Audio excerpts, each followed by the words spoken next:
متر وعرضه 59 متر والغطس بتاعه 16 متر. إرشاد سفينة زي دي في وسط مياه ضيقة محتاج لتدريب عالي جدا ولسنين طويلة وخبرة. سفينة زي دي محتاجة دقة ومحتاجة تفكير سليم وسريع واتخاذ قرار في أسرع وقت ممكن.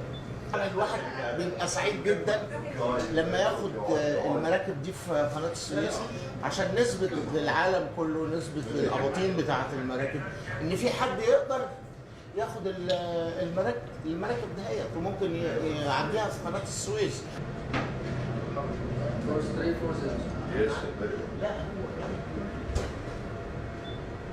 It's my great pleasure to be able to pass with this Mol TRIUMPH 20,000 TEU.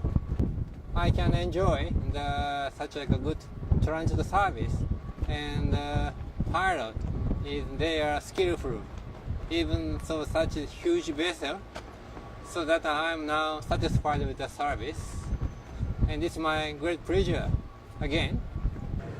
بعد دراسة لهذا الموضوع تم إبلاغ السيد الفريق مهندس ميش بأن السفينة يمكن أنها تعبر لأمان تام.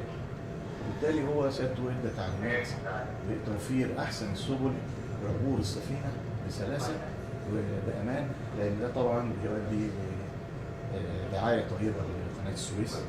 وبنوصل رسالة للعالم إن إحنا عملنا قناة السويس الجديدة وأصبحت إن هي بتستوعب كل الأحجام بتاعت سفن الحاويات خاصة، يعني 100% من سفن الحاويات في العالم تستطيع عبور قناة السويس بأمان تام.